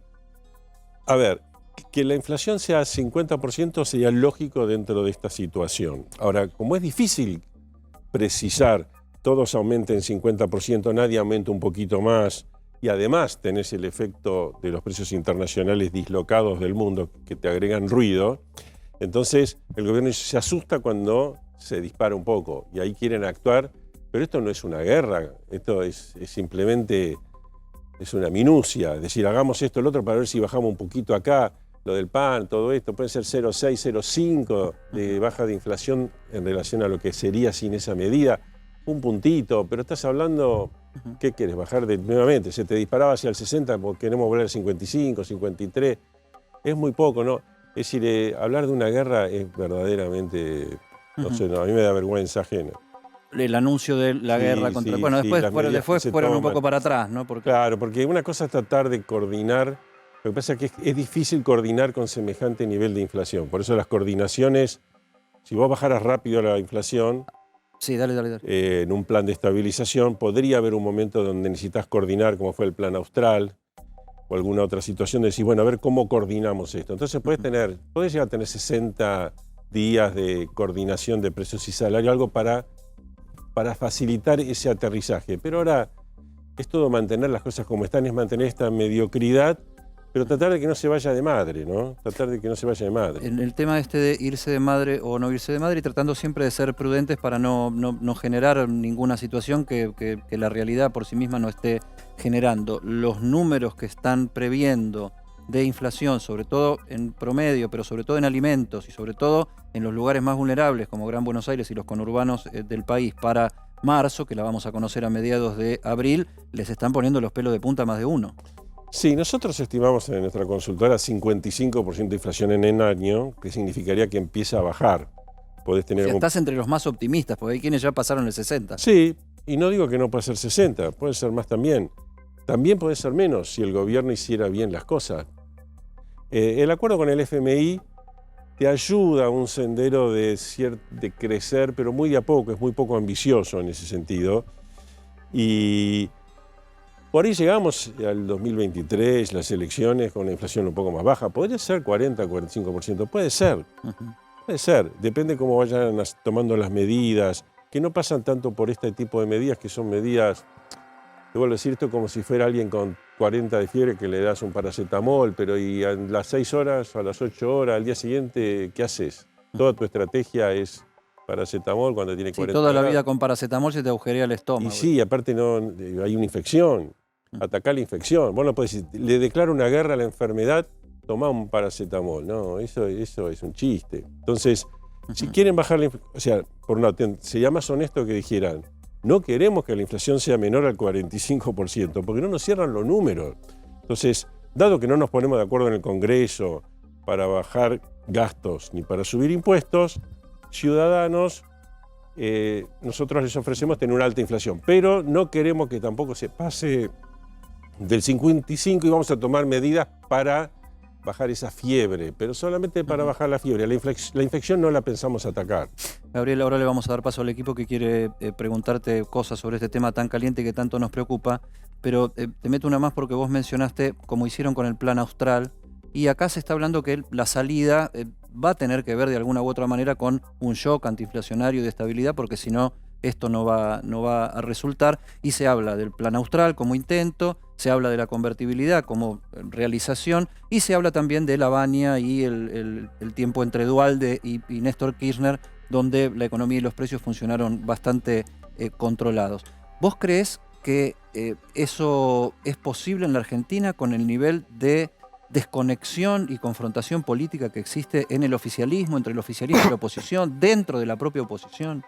En las circunstancias actuales, hasta que no se pongan de acuerdo en eliminar el déficit fiscal, puede ser una cosa unilateral del gobierno, puede ser en apoyo con la oposición. Es difícil que se opongan la oposición a eso. Si el gobierno se determinara a hacer eso, crearía las condiciones para eliminar rápidamente la inflación. Crearía esas condiciones. Yo no creo que lo hagan, no tengo expectativa de que lo hagan por cómo viene comportándose el gobierno, pero siempre lo pueden hacer, siempre pueden decidir, bueno, hasta acá llegamos y tomar medidas. Pero nuevamente, cuando vos ves que están orgullosos de no hacer reformas, orgullosos de tener el gasto público cada vez más alto, y bueno, es difícil así. Esta muy cortita, casi por sí o por no, pero va a merecer de tu parte una explicación, y ya le doy a Pablo Vinocur que quiere hacer una pregunta. Porque vos fuiste muy predictivo en materia de dolarizaciones y especificaciones, o sea, hiciste un libro que predijo muchas cosas que tuvieron que ver con momentos donde la dolarización era un camino, y como contábamos recién, fuiste quien anticipó en la tapa de una revista la especificación en el año 2001. La salida de un shock de estabilidad, como plantean algunos, ¿tiene que tener alguna relación con una dolarización, con más especificación? ¿Puede pasar por ahí o no es lo relevante en arranque? Sencillo te diría, si hay hiperinflación, una dolarización es fácil de implementar. Ahora, sin hiperinflación es más complejo, bastante más complejo. Y por otra parte, yo diría que no es necesario, porque la madre del borrego, en este momento, en Argentina, es la alta emisión monetaria por el alto déficit fiscal. O sea que si vos eliminás el déficit fiscal, creás las condiciones para bajar la inflación como si fuera la inflación de Chile, de Brasil o cualquier otro país. Entonces, si tu objetivo es bajar la inflación, hoy tenés que hacer lo que ya hicimos nosotros y lo que hicieron todos los países del mundo, sean países grandes, chicos, que crecen mucho, que crecen poco, ricos, pobres. Casi todo el mundo logró domesticar la inflación. Dejamos de lado el efecto de la guerra, etc.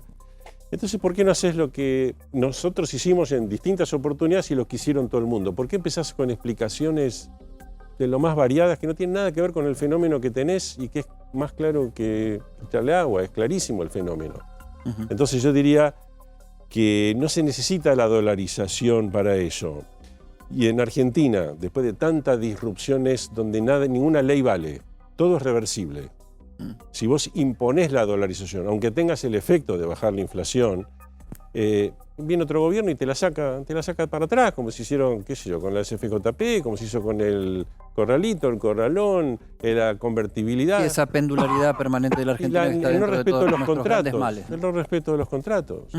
Pablo. Gabriel, hablabas de una inflación del 55%, que puede ser un poco más, un poco menos. Ahora, la gran preocupación de la gente realmente es qué va a pasar con los salarios, porque si la inflación es 55, pero los salarios crecen un 60, más o menos queda licuado. Pero, ¿qué pasa con los salarios? Porque no pareciera ser que vayan a acompañar a la inflación. Yo creo que los salarios formales registrados van a acompañar la inflación. Van a acompañar y por ahí hasta incluso pueden ser un puntito, 2 puntitos más, porque está muy preparada la gimnasia ya para revisiones permanentes. O sea, aunque se cierre en paritaria por el 45%, se revisan cada 3 meses. Entonces yo te diría que el sector formal en general está preparado para acompañar el proceso. Puede perder un poquito, casi seguro que no va a ganar casi nada. El sector no registrado, informal, ahí le cuesta mucho más y es donde más se perjudica. O sea, la gente más vulnerable es la que más se perjudica con esta inflación, en esa carrera de precios y salarios. O sea, esos sectores pierden. ¿Cómo? Esos sectores pierden. Sí, porque alguno que otro ya es una cuestión bastante individual, pero les cuesta muchísimo poder seguir ese ritmo. Tienen menos protección. Sí, menos Estar protección, menos capacidad de negociación, en toda esa cuestión, en todo ese ruido, son los que más pierden. Gabriel, otro de los puntos dentro de la inflación que a la gente le importa mucho tiene que ver con el aumento del precio de los alimentos, tanto porque es algo que todos necesitamos y sobre todo para los sectores más vulnerables. El mes pasado fue del 7%. 2 consultas sobre esto. ¿Se puede pronosticar cómo va a seguir en los próximos meses el aumento de los alimentos? Y la segunda, las medidas que el gobierno anunció, ¿sirven en un corto plazo? ¿Sirven en un largo plazo? ¿O no sirven porque ya vimos que no funcionaron? A ver, yo no te podría predecir el valor de los alimentos, que también depende de... En este instante también hay un tema de contexto, sí, porque están subiendo a veces alocadamente algunos precios, incluso hay precios que si sube mucho la energía también termina impactando en mayor medida en cada resto de los subrubros. Entonces yo te diría, es difícil de pronosticar qué va a pasar con los alimentos, ¿sí? Las medidas del gobierno... Se entiende el manotazo de querer bajar algo, pero estás creando más daño que beneficio, porque aparte son medidas que tienden a ser disruptivas con la producción. Es decir, vos estás desalentando al productor cuando tomás medidas de elevar retenciones, de prohibir exportaciones. Si vos necesitas exportar más, necesitas que la gente produzca más y todo el tiempo lo estás bombardeando. Aparte el agro, que tuvo un aumento de costo fenomenal con el tema de los fertilizantes, lo que aumenta fertilizantes y otros insumos del agro aumenta más que el valor del trigo, de la soja que se va a exportar. O sea, los costos aumentan más rápido que los precios de venta. Con lo cual, te estás metiendo en algo que va a ser perjudicial para producir. Ese tipo de cosas no las tenés que hacer. Déjame que te corte ahí para enganchar con la próxima pregunta, que te voy a pedir por favor que la contestes después de la pausa, porque hablas de los fertilizantes y ahí los valores internacionales tienen mucho que ver con ese aumento. La guerra, mito, utilización política de un drama internacional para decir que nos complica mucho en la Argentina, o una realidad que realmente nos complica, la guerra tras la invasión de Rusia en Ucrania. Me lo contestás después de la pausa, ya venimos.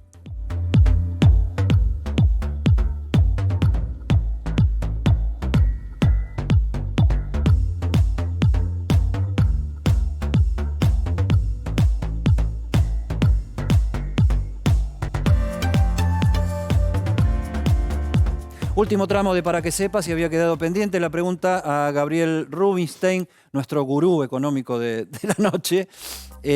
¿Mito o realidad? ¿La guerra de Rusia y Ucrania en Ucrania nos afecta seriamente en la economía o es un artilugio político en el discurso oficial? No, nos afecta y mucho. Nosotros vamos a ver, por ejemplo, una cosa muy concreta y fuerte es el tema energético.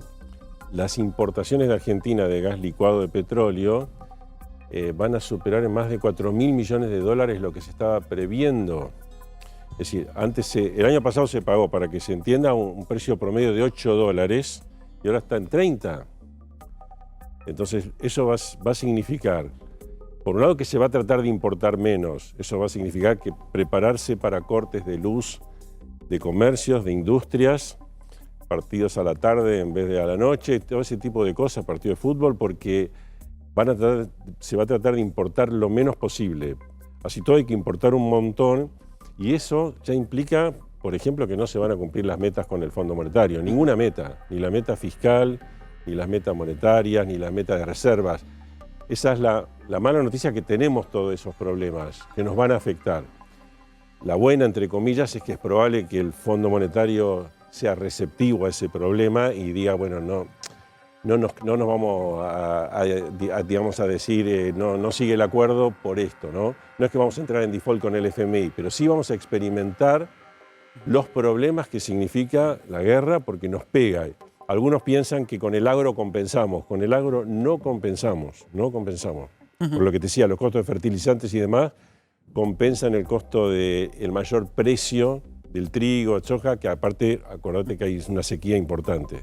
Que nos Totalmente, afecta, sí. que nos afecta. Entonces, estamos viviendo tiempos que a veces parecen bíblicos, ¿no? Porque nos venís de una afecta. pandemia, vas a una guerra. No nos debería haber afectado, porque deberíamos haber tenido vaca muerta en plena operación. Pero con múltiples errores que se hicieron, llenos de caños de gas sin por todos lados, gasoducto, hoy no podemos contar con eso. Entonces la triste realidad es que nos va a afectar. Gabriel, última, apelando a tu síntesis y a tu experiencia. Parece temeraria la pregunta que te voy a hacer, pero vos estás acostumbrado a decir, a ver, hay tres escenarios, el más optimista, el más pesimista y el del medio.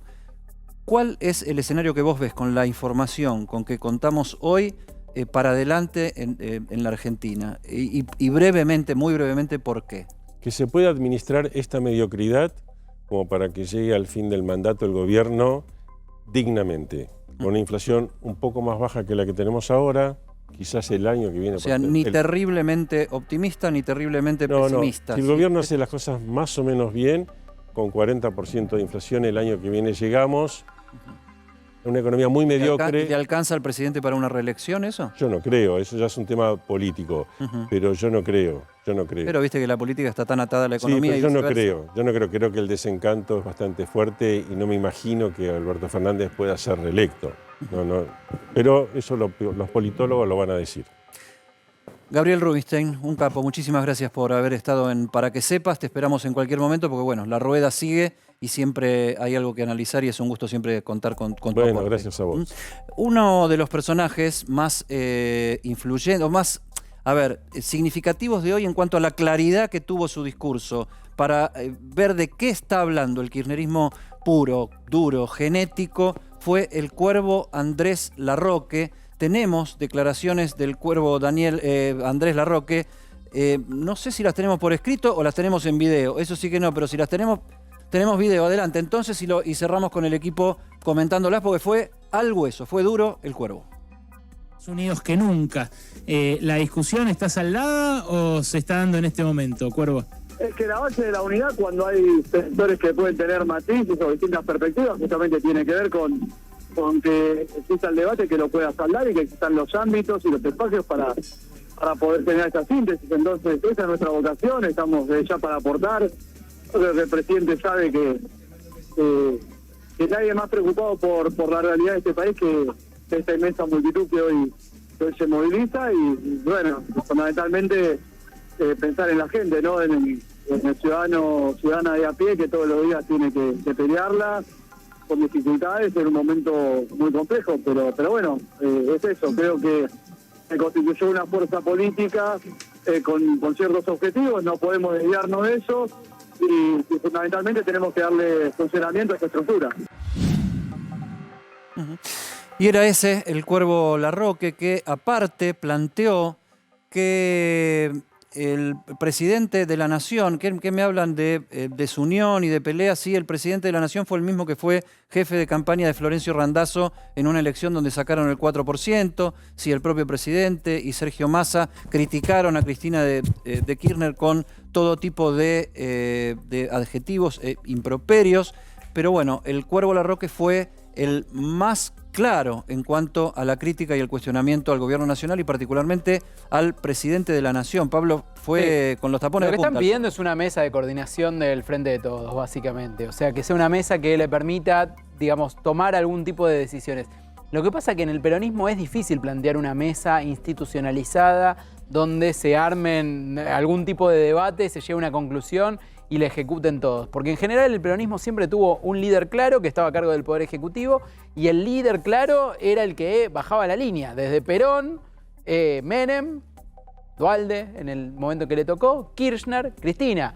Bueno, por eso el problema de este gobierno nace en la concepción. Sí, ¿no? porque es por primera vez que el peronismo está gobernando en una coalición donde el presidente no lidera ni tiene vocación de liderar. Recordamos, Alberto Fernández es un gerente de los egos ajenos, ¿no? Y del capital político ajeno, con lo cual no tiene capital político propio.